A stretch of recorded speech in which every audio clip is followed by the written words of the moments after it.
Yo, what's up, everyone? What book are we reviewing today?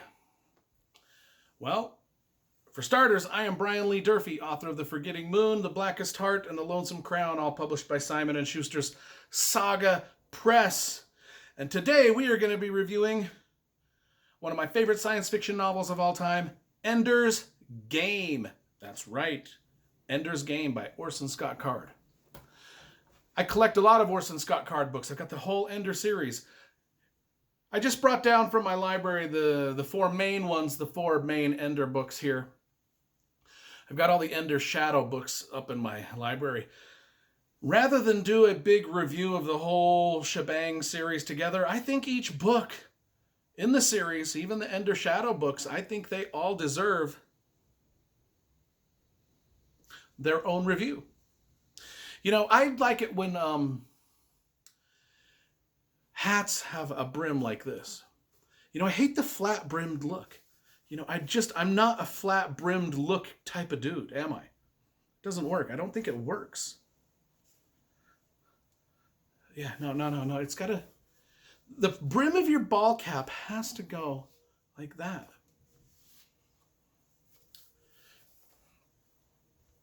Yeah, each book deserves its own review, so that's what we're going to do. We're going to review Ender's Game first, and we'll get to the rest of them over the years as I reread them and stuff like that. I read this as a kid when it first came out in 1985. I really did. I've met Orson Scott Card several times since then. Believe it or not, I've never had any of my books with me when I've met him, so I have not, because you know I love showing off my signed books. You know I'll show them off in a heartbeat. I just don't have any signed by Orson Scott Card. I wish I did. You know, if I ever run into him again, hopefully I'll have my books with me and we'll get them signed. Until then, I'll just go about my business. You know, let's talk about Ender's Game, right? Everybody's read this. People, y'all that are watching this, you probably all read this. I'm going to do a spoiler-free review here for the one person that hasn't read it. But for the rest of you, you know what I'm talking about. You're probably watching this video because you love the book and you want to see what I have to say about it. I'm going to tell you right straight up. I love it. Love it. Love the book. Love it. Loved it as a kid. Love it now. What's it about? Well, it's about Ender Wiggin. Little boy. You know, I wore my Elton John shirt because whenever I think of Ender Wiggin, I think of like a miniature little Elton John. I think you can see it. You know, Ender Wiggin, just a little boy. He's the third child in a society where two children are the max. Like, you're not supposed to have like a third child. But yet his parents have him anyway. And so he's kind of like an outcast from the get-go. You know, his older brother Peter doesn't like him. Valentine, his sister, has quite a lot of affection for him. She's very protective of him. But him and Peter don't get along at all. Don't get along at all. And there's some different things that happen between him and Peter, and other things where Ender gets noticed by the battle school people. And you know, they like Ender's philosophy. Ender is a little kid. He's got this philosophy that if I show toughness and superiority over bullies, that just prevents further problems. If I can show them that I'm going to stand up to them and beat them down before they even start bullying me, really. That just solves a lot of my problems in life. I don't have to deal with it because they're scared of me, right? And he's got this philosophy, even as a little kid, and the people in the army notice this about him, and they recruit him into battle school as a little tiny kid, and so he goes off. He leaves his family to go to battle school up on Eros. Eros in Portuguese means love, I think. I don't know. I'm just guessing. I'm pulling that out of the thin air. Eros means something in a different language, and I think it's love. Correct me if I'm wrong. But anyway, he goes to Eros, to battle school, and here we are at battle school now, a little kid learning to fight wars to become a warrior when he grows up. And they're teaching him how to fight in anti-gravity suits, in anti-gravity rooms, teaching him to fight using computer games, and they're just teaching him, along with a lot of other little kids his age and older, how to become warriors, because the buggers are coming. They're buggers. The outer space evil creatures named buggers are going to destroy humanity, and they need to stop it. That's basically the plot. And they're wagering that kids like Ender Wiggin can stop. They're going to train these kids to stop the buggers from destroying the world. The aliens, they don't want and nobody wants aliens destroying the world. Nobody wants that.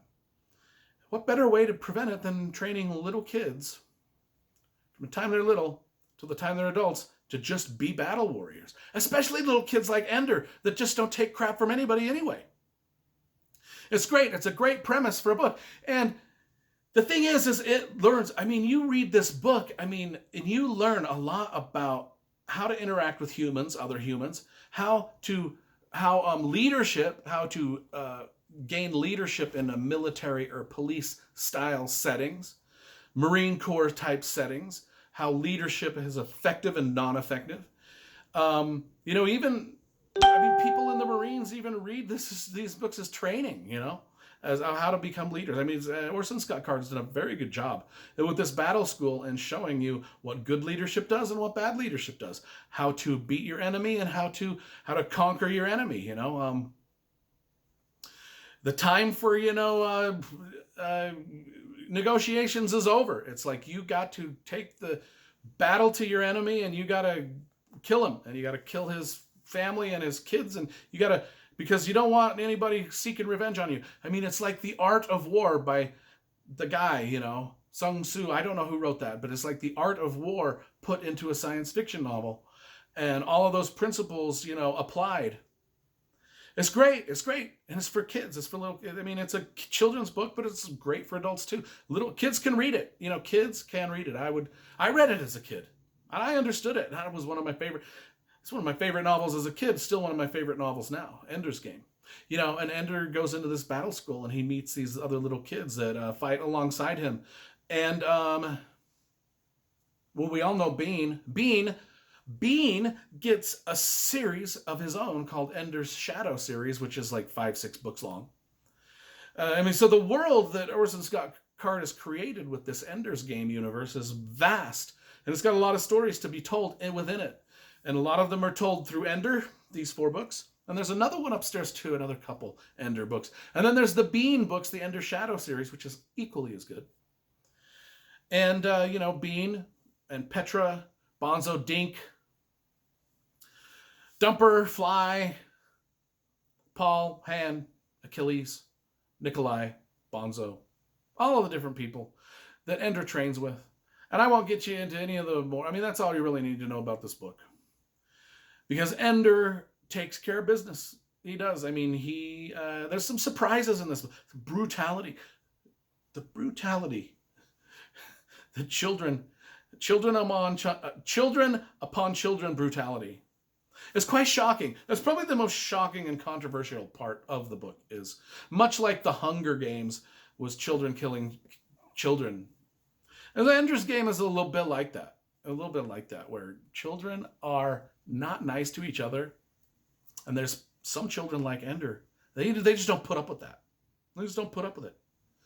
And they're clever enough to nip it in the bud and deal with their stuff. They're not pansies. They're not beta males. They're not sigmas. They're alphas. They're learning to be alphas.